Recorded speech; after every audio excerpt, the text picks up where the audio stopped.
Начнем!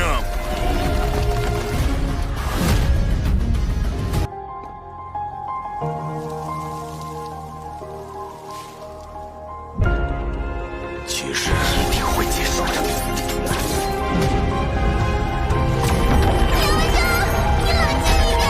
Ян Хао Хань сражался и серьезно ранил лунного демона. Но к чему это привело в итоге? Ян Хао Хань пал смертью храбрых, и все человечество скорбит о нем. В новой 182 серии «Трон, отмеченный Богом» мы увидим, как Лун Синьюй выступит против Ананды, Ян Вэньчжао наследует трон защиты и милосердия. Итак, божественный рыцарь Ян Хао Хань жертвует своей жизнью, чтобы разрушить 6000-летнюю тьму человечества, и его жертва разжигает пламя сопротивления во всем человечестве. Лун Синьюй вынужден противостоять своему заклятому врагу, Ананде, в то время как Ян Вэньчжао со слезами на глазах наследует трон защиты и милосердия. Эта история жертвенности и преемственности глубоко трогает душу.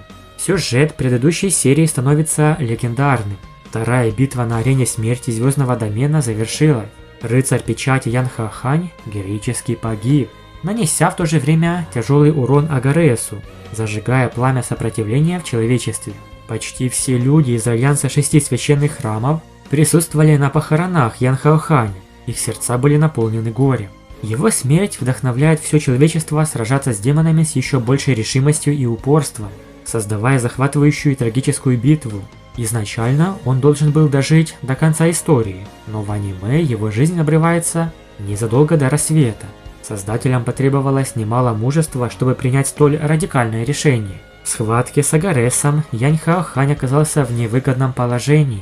Его духовная сила была лишь на 3-м уровне 9-го ранга, уступая Ли Джен-Джи из магического дворца. Логично предположить, что он был далеко не ровней Агаресу, который был бесконечно близок к Богу. Но Ян Хао Хань, полагаясь на всеобщую защиту, принял на себя отдачу трона божественной печати и силой превратил ее в доспехи, сумев увеличить свою духовную силу до небывалых 9-го уровня и 9-го порядка. Подобно Богу, он вырвался вперед, используя силу Паньгу, и шаг за шагом отбивал лунного демона, даже если это означало сломать ему руки. Лун Хаочень, полагаясь на связь между тронами печати, яростно сжег свою душу, чтобы расколоть арену смерти Звездного поля. Он пришел к Ян Хао Ханю, чтобы дать тому шанс сбежать, но тот отказался от возможности жить. В первом эпизоде зрителям рассказывают, что у рыцаря есть 10 кодексов: смирение, честность, милосердие, храбрость, справедливость, жертвенность, честь, стойкость, доброжелательность и правосудие. Хранить милосердие – вот что делает рыцарь. Будучи рыцарем божественной печати, Ян Хао Хань всю жизнь следовал этому кодексу. До последнего мгновения своей жизни он демонстрировал его в полной мере. В конце концов, Ян Хао Хань, рискуя жизнью, взвалил на свои плечи трон, 100-кратно тяжелее его собственного, разрушив 6000-летнюю тьму, окутавшую человечество. С тех пор человечество обрело собственную луну, оставив в демоническом мире незаживающую рану. Его героическая преданность и бескорыстная самоотверженность снискали восхищение даже его врага, Агареса. В трейлере видно, как, увидев гибель Ян Хао Ханя в бою, все в команде Лун Хаоченя разрыдались, особенно Ян Вэньчжао, который опустился на колени и заплакал. Эта звезда человеческой обороны, 60 лет управлявшая священным городом, наконец невольно пала. Лун Тянь-Инь и Ин Шэн Юя поспешили в священный город, чтобы подготовить останки своего старого друга. Похороны Ян Хао Ханя были торжественными, почти все люди спонтанно провожали его, и каждый по-своему оплакивал старого героя. Хотя Ян Хао Хань мертв, его дух и душа будут жить вечно.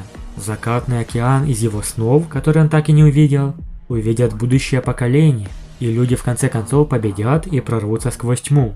Но это не все. Лун Синьюй, живущий в уединении с Бэйюэ, не участвовал в управлении Альянсом и не желал занимать какую-либо должность. Тем не менее, он по-прежнему носит трон печати суда и возмездия, а также является божественным рыцарем печати. Итак, в трейлере Лун Синьюй исчез словно из воздуха. Предполагается, что его насильно отобрали для участия в 3-й смертельной битве на Звездном поле. Его противником, несомненно, был его заклятый враг, 7-й бог колонны Ананда. Поскольку Лун Синьюй жил в уединении в городе Одина, другие люди могли не знать, что он также был избран звездным демоном, пока не увидели его собственными глазами.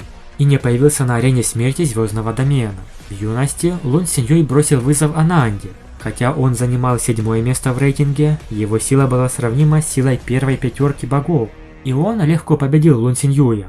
Однако Ананда не убил его. Вместо этого он согласился на 3 поединка и отпустил его. В первом поединке Лун Синьюй потерпел поражение и бежал, и Ананда намеренно позволил ему это. Во втором поединке Лун Синьюй также был серьезно ранен, но все же смог ранить Ананду. В третий раз 2 давних соперника были равны по силам. Казалось, исход боя решит именно эта битва. Янь Вэньчжао унаследовал трон своего деда.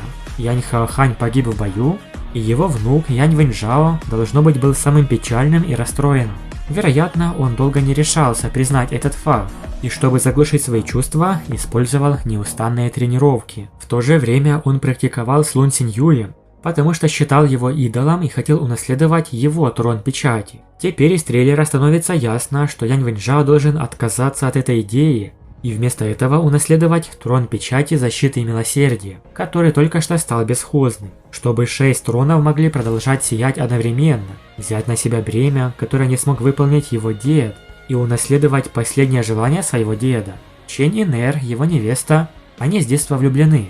Она слишком хорошо понимает чувства и мысли Янь Вэньчжао. Янь Вэньчжао только что достиг 9 уровня и практиковал с Лун Синьюем. Янь Вэньчжао, очевидно, совершенно не слушал Инэр и настоял на том, чтобы нести тяжесть трона, который был в 100 раз тяжелее. Цепь трона, которую когда-то тащил Янь Хаохань, теперь нес на спине Янь Вэньчжао. Надо сказать, что это также своего рода наследие, передающееся из поколения в поколение. Да, серия обещает быть крайне насыщенной. Напишите в комментариях, что вы думаете о смерти такого легендарного рыцаря, как Янь Хаохань. А также поддержите видео лайком и комментарием, ведь благодаря помощникам ролики стали выходить намного чаще. Подписывайтесь на канал, ставьте лайки, всем пока!